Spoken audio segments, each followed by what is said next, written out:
6 months ago, you needed a roommate to help with rent. Marcus answered your Craigslist ad. He works the night shift, so you don't see him often. He waters your plants when you're away. Never leaves dishes in the sink. Always asks before borrowing anything. He's perfect, really. If only that was the whole story.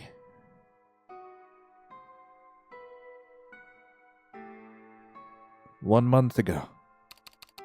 You came home early from work with a migraine.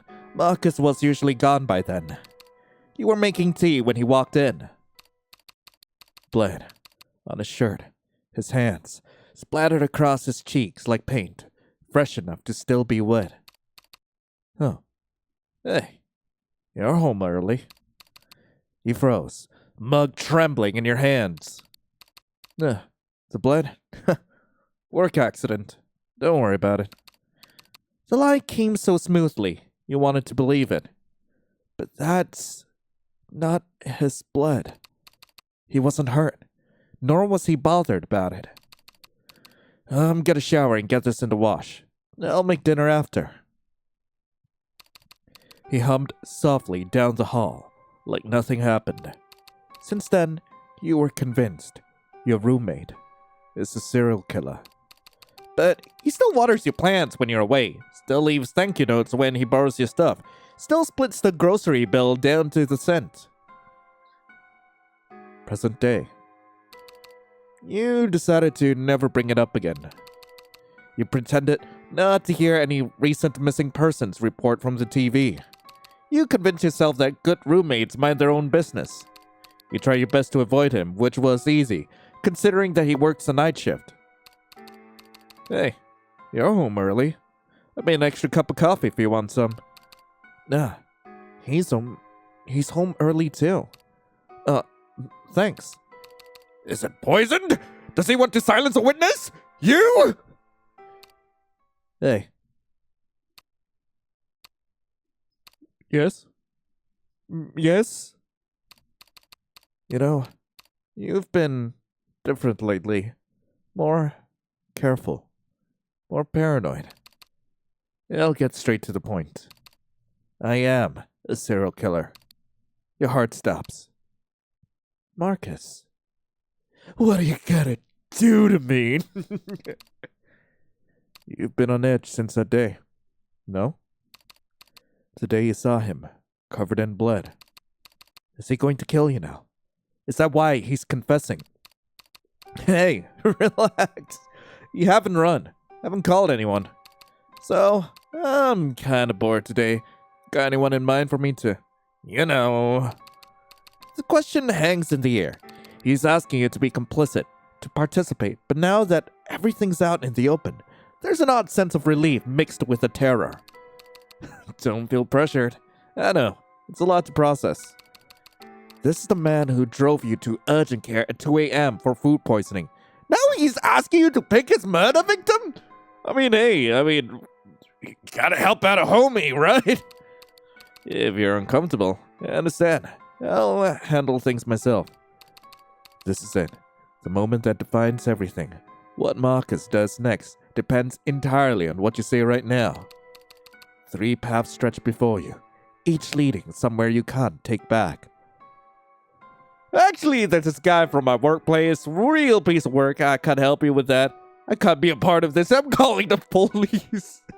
Okay, so I'm pretty sure, from what I'm getting here, each of these options lead to a different ending. That's my guess. So I'm gonna pick the worst one. Then I'm gonna go with the, just probably the neutral route, and then a really fun one. So I can't be a part of this. I'm calling the police. I figured that was a possibility when I decided to be honest. You're not going to try to stop me? What would be the point? You've made your choice. I respect that.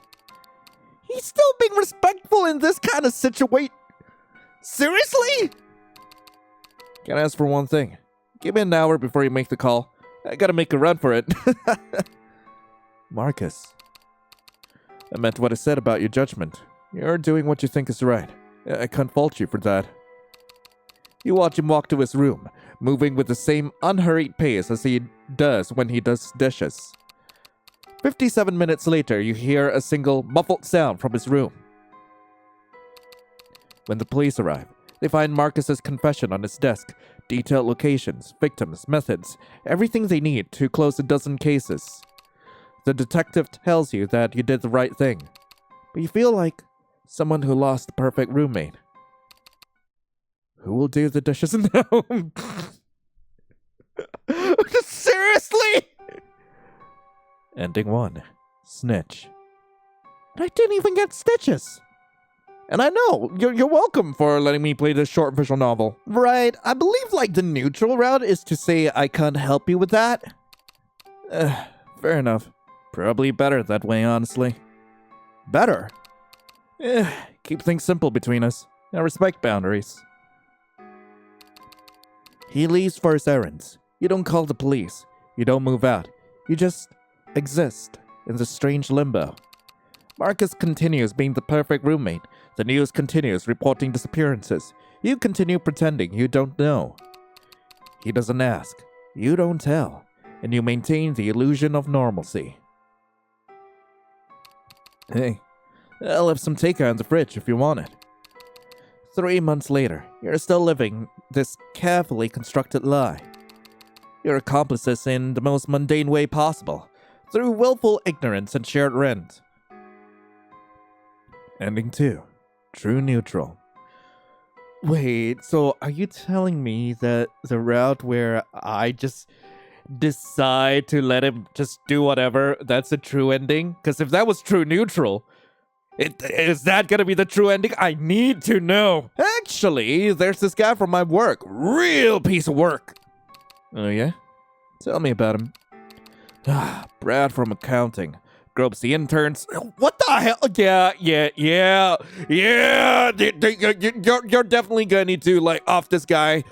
Steals credits, make racist jokes. Everyone hates him, but management won't act. Sounds like someone who won't be missed. 2 weeks later, Brad doesn't show up to work. The police investigation finds evidence of embezzlement. Marcus's handiwork, you assume. Clean. Professional. Marcus brings you your favorite drink the next morning. Like always. You never discuss it directly, but there's an understanding now. Thank you for trusting me. Ending 3. Complicit. Man, that could be all! That could be all there is! God freaking damn it! Unfortunately, that was all. That was the perfect roommate. I really hope you guys enjoyed it. If you guys do want to play this for yourselves, link to the game will be in the description below. And genuinely, like, oh, it was such a fun premise. And the art was what drew me to it in the first place. Like, yeah, like there was barely anything there, but like the premise was fun, okay? Marcus as a character is really fun as well. I like Marcus as a character, and like even if okay, we do not go down a romantic route with him, it would genuinely be a really fun story to expand. I really hope that the developer, although they are quite new at this, would actually like expand on the story, because this is such a fun premise. I need more.